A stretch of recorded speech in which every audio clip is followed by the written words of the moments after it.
Olá, boa noite a todos e todas. Mais uma vez aqui ao nosso canal, sejam todos bem-vindos para mais uma reunião doutrinária das quartas-feiras. Peçamos ao Pai de Misericórdia que seja conosco, que os espíritos amigos, os mentores espirituais do Estrela de Jacó, da Unidade a Serviço de Jesus, possam ser conosco nos nossos lares, derramando sobre nós bênçãos divinas de paz, de luz, amor e imunidade, principalmente nesses tempos de pandemia, né? Aproveitando, falando em pandemia, vamos lembrar a todos que a pandemia não acabou, né? Inclusive o número de casos, internações em UTIs estão aumentando na nossa cidade. Então precisamos efetivamente manter todos os cuidados, gente. Vamos sair sempre de máscara, né? Levando o álcool gel na bolsa ou no bolso, no caso dos homens que não tem bolsa para levar, mas tem um bolso, né? De forma que a gente esteja sempre com alguma coisa disponível para higienizar as nossas mãos, né? Cuidados com distanciamento, nada de aglomerações, né?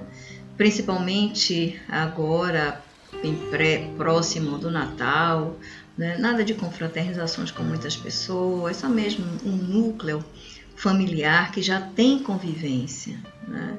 Então vamos nos cuidar, porque a espiritualidade sim já cuida muito bem de nós, né?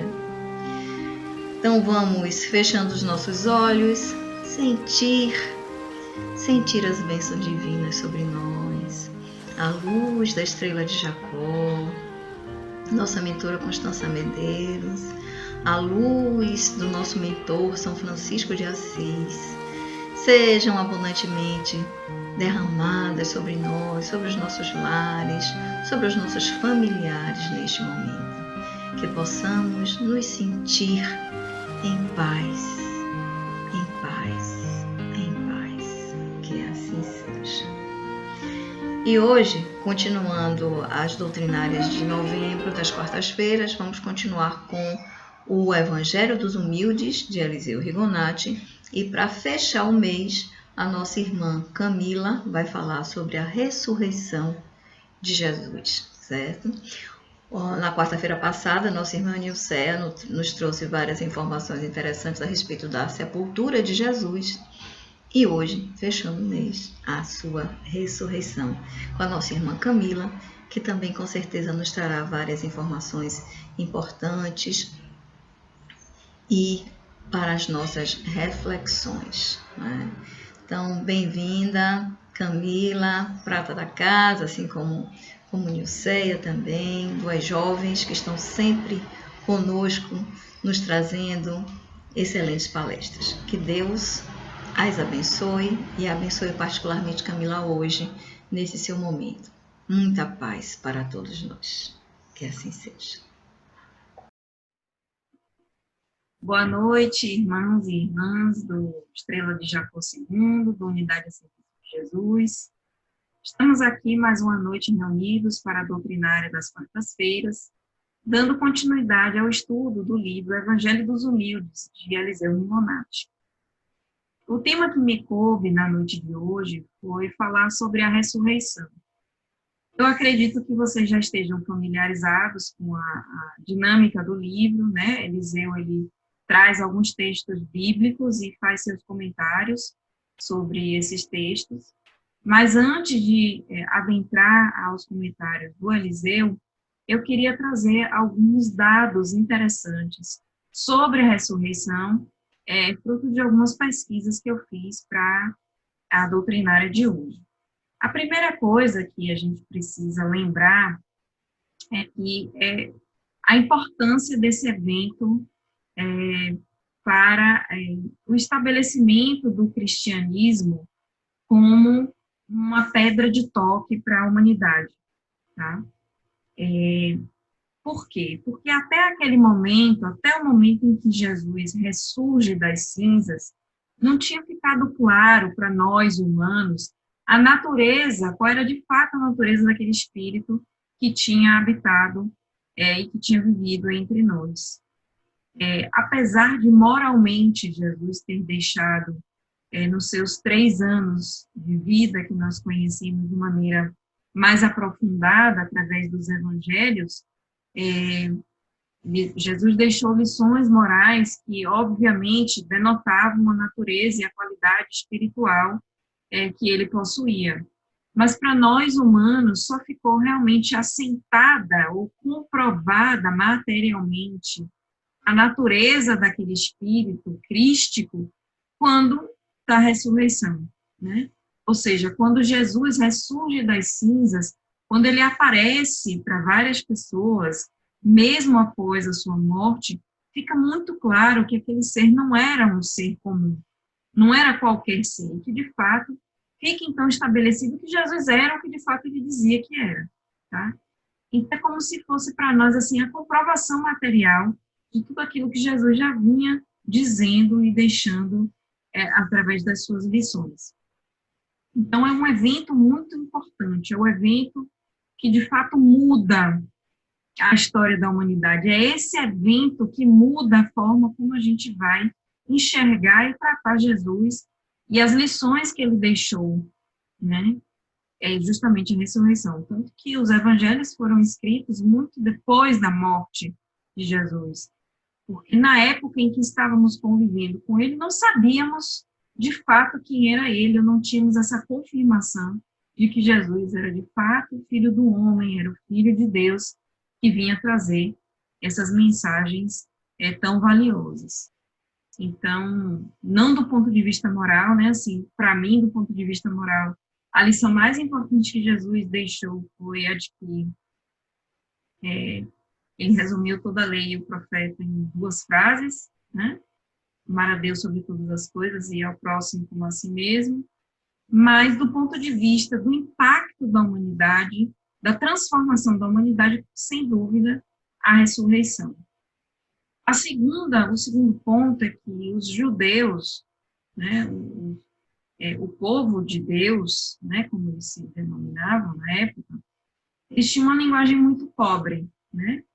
O hebraico arcaico era uma linguagem pobre, não era uma linguagem diversificada como nós temos hoje. A língua portuguesa é uma linguagem muito diversificada, né? As línguas latinas são muito ricas, mas não é o caso do hebraico arcaico. Então, essa palavra ressurreição, né, na maioria, inclusive pelos estudos que eu fiz da obra de Emmanuel, a maior parte dos textos hebraicos menciona ou fala da ressurreição como, eu anotei aqui o nome, anástase ou egerium, se não me engano, tá? Equerium ou egerium, algo do tipo. E essas palavras, elas tinham as seguintes conotações: levantar ou ressurgir, tá? E pôr-se de pé ou acordar, tá? Porque a morte, assim, todas essas palavras, na verdade, elas derivam de elementos concretos, tá? Então, eles não falam, não se referem propriamente a eventos ou elementos espirituais, mas eles tratam de eventos materiais, de coisas que a gente pode aferir com os olhos materiais. E o problema da reencarnação, ele acontece, ele vai surgir, né? De onde é que surge essa preocupação com a ressurreição? Porque isso não é um ponto que nasceu com Jesus, não é uma circunstância ou uma esperança que nasceu com Jesus. Na verdade, já existia uma preocupação, embora as ideias fossem imprecisas, embora eles não soubessem muito bem do que se tratava, mas já havia, na época, antes do advento de Jesus, já havia uma ideia do que seria a ressurreição. E por que isso? Porque é óbvio que quando os hebreus receberam a promessa, né, através de Moisés, de que Deus implantaria, que o reino dos céus seria implantado na terra, isso trouxe um problema muito grave, porque muitas pessoas morreram até que Jesus viesse à terra e até que ele viesse estabelecer os parâmetros desse reino de Deus implantado na terra. E até que Jesus viesse, muitas pessoas morreram, né? Muitas pessoas morreram na travessia do deserto. A gente precisa lembrar que os hebreus foram escravizados, né, pelos romanos. E então, muitas pessoas morriam. Então, como é que essas pessoas iriam gozar ou usufruir desse reino de Deus se elas já estavam mortas? Então, daí veio a noção de que quando esse mensageiro divino viesse implantar o reino de Deus na Terra, essas pessoas ressuscitariam para gozar, e aí a gente tem participação de Mel também na doutrinária, mas essas pessoas, elas renasceriam para usufruir, para gozar desse reino de Deus. Daí é que surge essa preocupação ou essa ideia da ressurreição, né? Sempre com essa conotação daquele que está morto, né? Daquele que está sem movimento, poder se levantar, poder ressurgir para apreciar esse reino de Deus que viria a ser implantado. Então, essa é uma coisa muito interessante da gente saber e da gente compreender. O próprio Allan Kardec menciona essa circunstância no Evangelho segundo o Espiritismo, no capítulo 4, item 4, quando ele vem dizer que os judeus não tinham uma ideia muito apropriada, muito aprofundada sobre o que era a ressurreição, sobre o que era esse conceito da reencarnação. Então, isso veio amadurecendo ao longo do tempo com o desenvolvimento, primeiro, do próprio intelecto do homem, né? A gente precisa pensar que nós não somos mais um homem daqueles primeiros séculos da humanidade, nós somos muito mais elaborados hoje. Veio também de uma elevação e de uma apreensão moral, né, que o próprio Jesus nos ajudou muito nessa compreensão, nessa ascensão moral. Então, quando a gente lê os textos bíblicos, quando a gente se refere a esses textos bíblicos, a gente precisa ter isso um pouco em mente. E essa, então, é a primeira parte do que eu queria conversar um pouco com vocês. Bem, agora para dar continuidade, eu vou comentar um pouquinho sobre esses trechos do Evangelho, tá? E os comentários de Eliseu também, tá? Na tarde de sábado, ao amanhecer, o primeiro dia da semana, vieram Maria Madalena e a outra Maria ver o sepulcro. E eis que tinha havido um grande terremoto, porque um anjo do Senhor desceu do céu e, chegando, revolveu a pedra e estava sentado sobre ela. E o seu aspecto era como um relâmpago e sua vestidura como a neve. E de temor dele se assombraram os guardas e ficaram como mortos.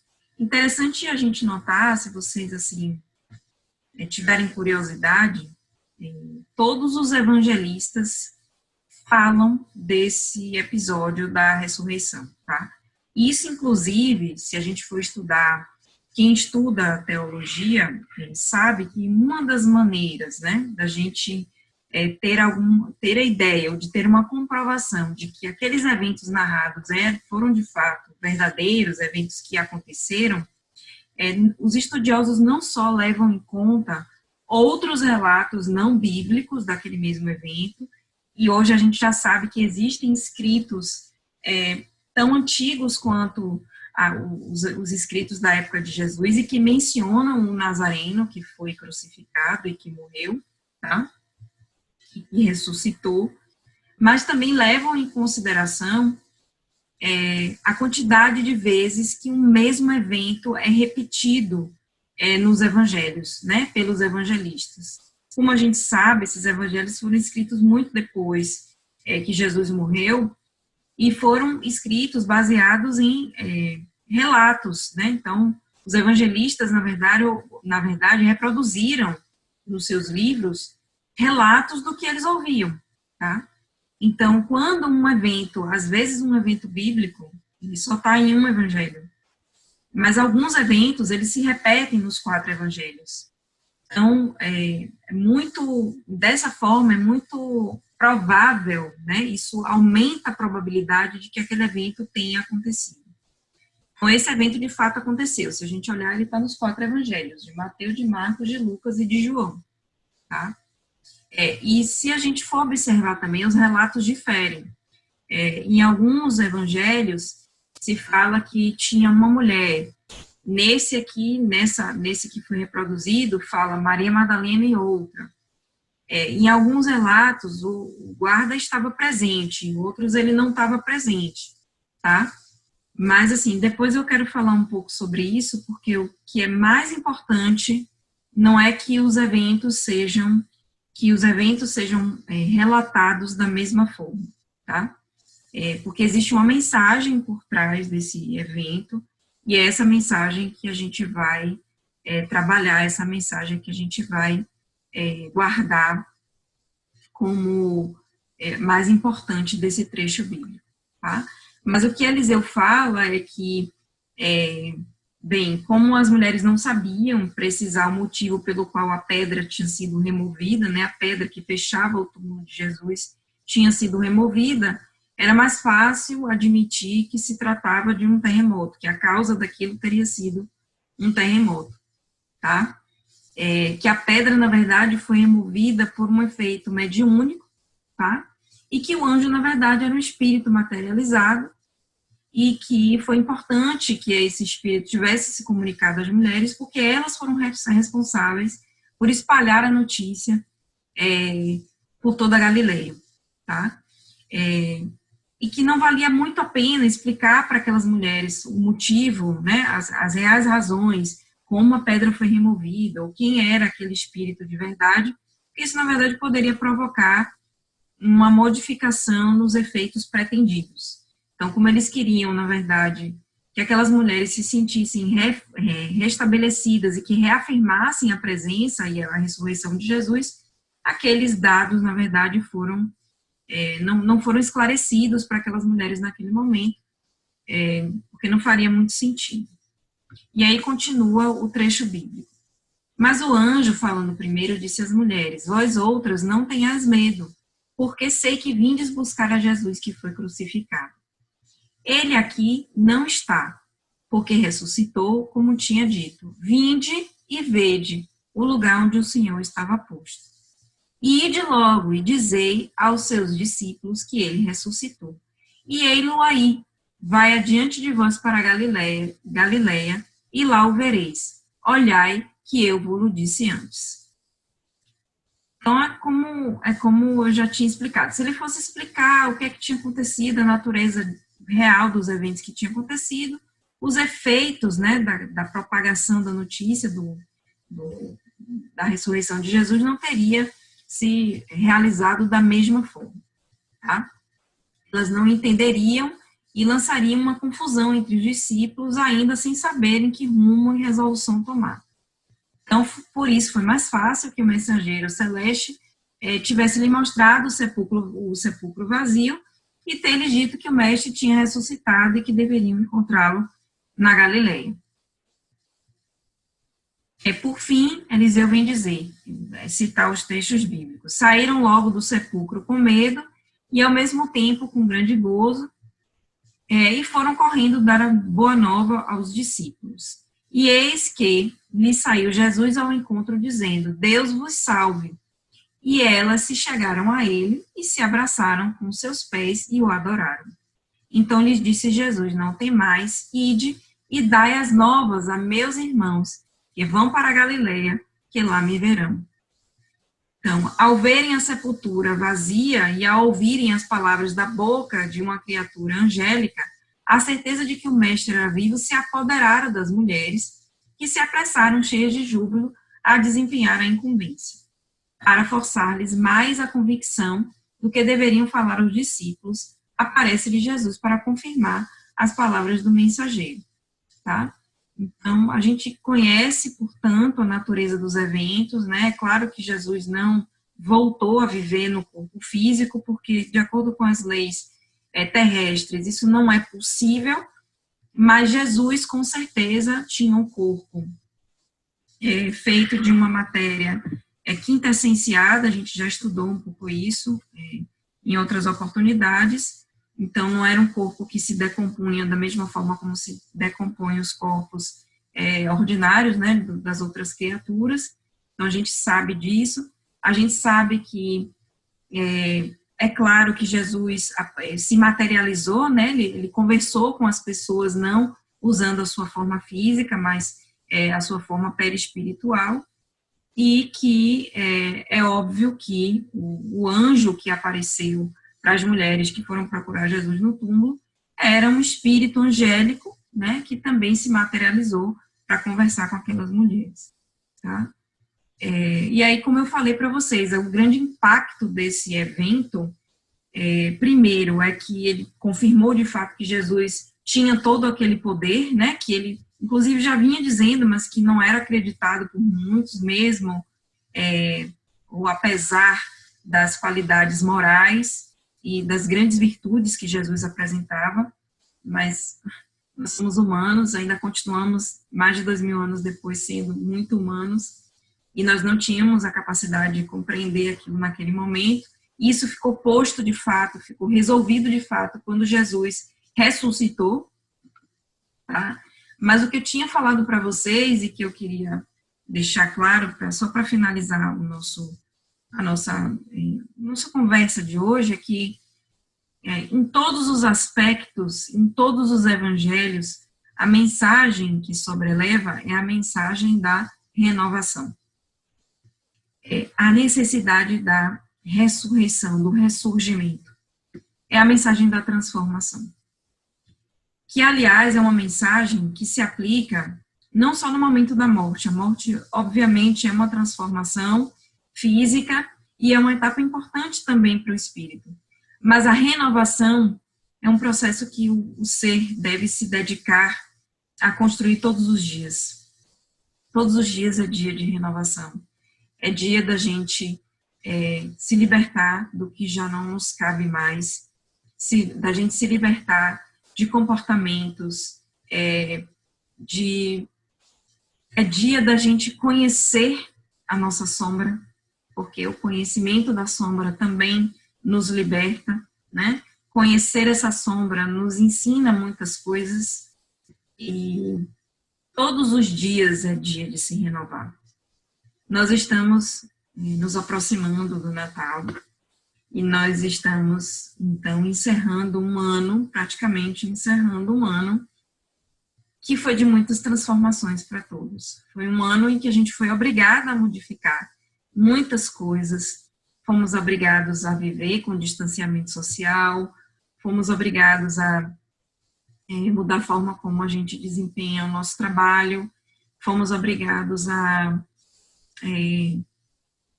usar máscara, né, a nos adaptar, melhorar nossos hábitos de higiene, mas não só isso, a gente teve que aprender a se comunicar com as pessoas, com os nossos familiares, com os nossos pares, desse modo aqui virtual, como a gente está fazendo. A gente se adaptou, a gente se transformou, né, a gente teve essa capacidade de se transformar. E isso é o tempo inteiro, a gente não vai ter, nem sempre a gente vai ter indicativos de que essas transformações elas vão nos ser impostas, né? Às vezes elas vão acontecer, como aconteceu com a Covid, foi uma transformação que simplesmente se impôs, a gente não pôde muito deliberar sobre ela, mas a gente teve que se adaptar. Isso é prova de que a vida e a transformação é vida. O movimento é vida. Tudo no planeta Terra e tudo na natureza indica que transformação é vida. Eu tenho estudado muito sobre a obra de Charles Darwin. Um tema que ficou muito evidente na quarentena foi o negacionismo científico. Isso me fez buscar referências científicas, tentar entender mais essa ciência que todo mundo fala, né, como se fosse uma entidade apartada, e que, na verdade, é apenas uma prática. E o espiritismo também é ciência, a gente não pode esquecer disso, né? Mas me fez buscar essas referências científicas e eu fui estudar um pouco de Charles Darwin. E Charles Darwin, ele passou a vida inteira decifrando a transformação. decifrando a evolução. E foi o primeiro cientista que nos colocou no nosso lugar. Porque uma das conclusões de Darwin é que se existem várias espécies que desapareceram do planeta Terra, o ser humano é mais uma espécie. Nós não somos mais importantes do que nenhuma outra espécie que habita esse planeta. Para Deus, que é nosso Criador, nós somos tão importantes quanto qualquer outro ser vivo nesse planeta. E a gente precisa se colocar nessa posição. Nós estamos igualmente sujeitos à transformação a que todas as outras espécies estão sujeitas. Embora a gente tenha uma ilusão de que a gente controla o processo evolutivo, a gente não controla ele. Nós estamos sujeitos a ele. E a gente vai passar por isso de uma forma tranquila, de uma forma consciente, ou a gente vai passar de uma maneira inconsciente. O próprio Espiritismo nos fala isso, que a evolução se impõe, os seres vão evoluir, né? Alguns podem ser mais teimosos e demorar mais, mas um dia eles vão ter que se render ao processo evolutivo, ainda que seja por uma reencarnação compulsória. Então, esse é um processo que todos nós, é uma lei natural, todos nós estamos sujeitos a essa transformação. E seria muito bom se essa transformação pudesse ser de uma maneira consciente, que todos nós pudéssemos abraçar essa mensagem da transformação, do ressurgimento, da ressurreição, de uma maneira consciente. E abraçar de uma forma que a gente abrace tudo, que a gente abrace os nossos irmãos, porque somos diferentes, somos indivíduos de uma mesma espécie, mas somos muito diferentes. Como o próprio Charles Darwin já tinha constatado, ele já tinha constatado que uma mesma espécie de pássaros pode ter características muito diferentes. E nós não somos diferentes também disso. E nós deveríamos abraçar, todos nós nos abraçar como irmãos que somos e com todas as nossas diferenças, porque a riqueza da natureza e da humanidade também é representada por essa diversidade, mas também nós deveríamos amar de uma maneira ampla, incluindo os animais, incluindo o meio ambiente, incluindo tudo que se move, tudo que tem vida nesse planeta. A gente tem que cuidar do nosso planeta de uma maneira integral. Lembrando que quando nós espíritas, nos referimos à máxima de que se um ser humano permanecer, se um ser nesse mundo permanecer infeliz ou tiver condições inadequadas de vida, ninguém poderá ser feliz. Essa é uma compreensão não só espírita e cristã, mas também uma compreensão ética. Não é possível ser feliz num mundo em que pessoas sofrem. A gente deveria ampliar esses horizontes e pensar, enquanto qualquer ser, seja ele humano ou de qualquer espécie, mas que seja vida nesse planeta, ele precisa encontrar nesse ambiente, nesse planeta Terra, um ambiente agradável e muito propício para o seu desenvolvimento. Todos os especialistas, ambientalistas, especialistas em clima, especialistas em biologia, e nós cristãos também faz parte de nós acreditar nisso. Então, nesse ano em que a natureza provou que as nossas interações com ela são hostis, né? A gente sabe que a geração do coronavírus se deu por um agente não natural. Um macaco não se encontraria, um morcego não se encontraria naturalmente com o bioma de outros animais num ambiente natural, num habitat natural, mas em um determinado ambiente proporcionado pelo ser humano. Aqueles dois seres interagiram e o coronavírus daí surgiu, né, nos mostrando que A nossa forma de viver no mundo não tem sido muito agradável e muito apropriada nem a nós mesmos. Nós precisamos pensar sobre isso e pensar de que forma queremos evoluir daqui para frente. Manteremos os nossos hábitos ou seremos capazes de nos transformar e de ressurgir a partir dessas importantes lições que estamos aprendendo. Eu não vou me delongar e eu agradeço pela oportunidade mais uma vez de falar e espero ver todos em outras oportunidades. Um grande abraço e até mais. Bom, e aqui vamos nós, depois dessa excelente palestra de Camila, vamos ao nosso atendimento espiritual, que sejamos envolvidos em muita paz, muita luz neste momento. Vamos, se já não estivermos, no nosso cantinho, onde a conexão possa ser mais fácil, onde possamos, de olhos fechados, inspirar profundamente as bênçãos divinas que já foram derramadas sobre nós enquanto assistíamos à nossa palestra. A espiritualidade do bem já estava conosco, preparando o ambiente dos nossos lares para o atendimento espiritual a ser realizado agora. Então inspiremos com profundidade todas as bênçãos maravilhosas de paz, de luz, amorosidade, fraternidade, tolerância, paciência, esperança, fé.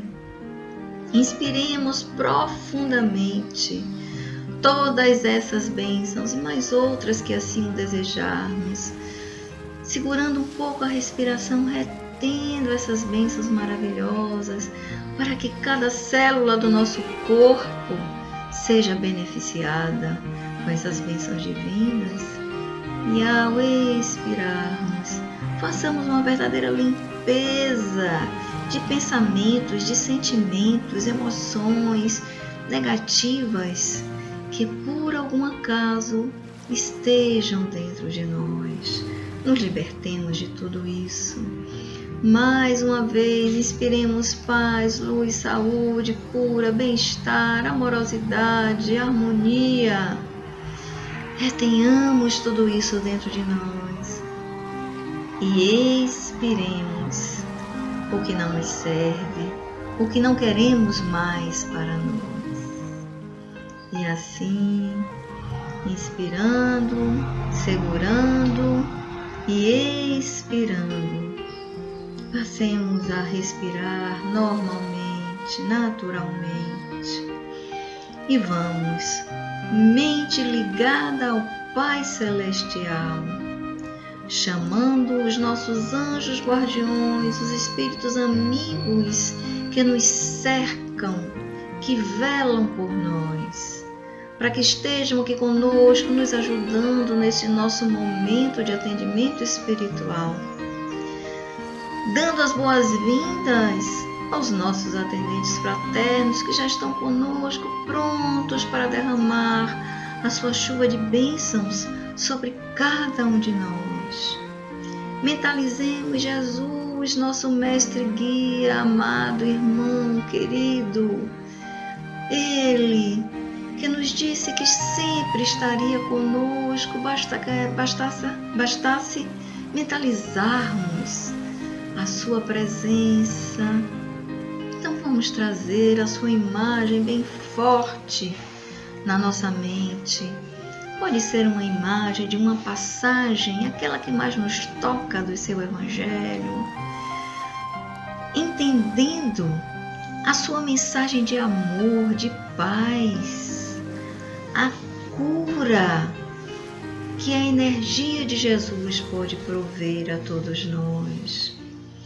E é mentalizando essa energia de cura de Jesus que humildemente pedimos a Ele que permita que esses nossos amigos queridos, atendentes fraternos, possam derramar sobre nós onde nos dói, dores da alma, dores do corpo físico, dores emocionais, dores espirituais, que as bênçãos divinas sejam derramadas diretamente sobre nós, nossos corpos físico, espiritual, mental, emocional, curando-nos.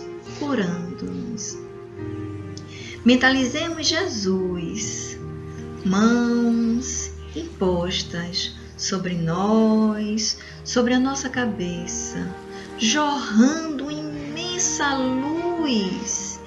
E essa luz é trabalhada pelos atendentes fraternos, sendo direcionada exatamente para onde mais necessitamos, atendendo não só as nossas dores físicas, as nossas aflições, as nossas preocupações, nos mostrando caminhos, nos dando fé, forças, esperanças para dias melhores que com certeza, meus amigos, virão, porque tudo passa e os nossos problemas também passarão. Que tenhamos a sabedoria de orar, vigiar e com fé esperarmos o momento da nossa cura, seja que cura for que desejarmos. E enquanto esses amigos queridos manipulam esses fluidos maravilhosos, divinos, derramados sobre nós por Jesus, vamos compartilhar um pouco dessas energias divinas a todos aqueles que nos cercam, a todos a quem desejamos abençoar, familiares que não estão conosco, amigos, vizinhos, colegas de trabalho, irmãos em Cristo. Paz e luz para todos, paz e luz também para os que estão em sofrimento, Senhor, piedade, misericórdia, dos que estão nas ruas, nos leitos de dores, nos hospitais, nos manicômios, levados às vezes por obsessões, muitas vezes, os que estão nos presídios, culpados ou inocentes, misericórdia de todos, Senhor. E te pedimos também misericórdia, Pai, para aqueles que cometem atos hediondos, preconceitos, violências absurdas, feminicídio. Misericórdia, meu Pai, misericórdia desses nossos irmãos. Que as nossas vibrações amorosas possam acender uma luz mínima que seja em seus corações, em suas mentes, para que sejam abertas às verdades espirituais. Misericórdia para toda a humanidade sofredora, Senhor. Misericórdia também para toda a humanidade desencarnada ligada ao nosso planeta Terra. Que possamos, nos sentindo pessoas melhores, trabalhando as nossas dificuldades, nos envolvendo em luz, envolver também o nosso planeta e toda a humanidade em luz. Muita luz. Envolvamos também o nosso Brasil, as cidades do Brasil, em janeiro com novas gerações, luz, muita luz sobre todos nós, muita paz. E encerramos a nossa reunião doutrinária e o nosso atendimento com o nosso mantra. Que o círculo branco da paz e da harmonia se feche e se expanda através de nós, e que a luz de Jesus e de Maria nos envolva, nos ampare e nos acalme e nos dê dias melhores, o mais rápido possível, se assim for a vontade divina. Que assim seja. Muita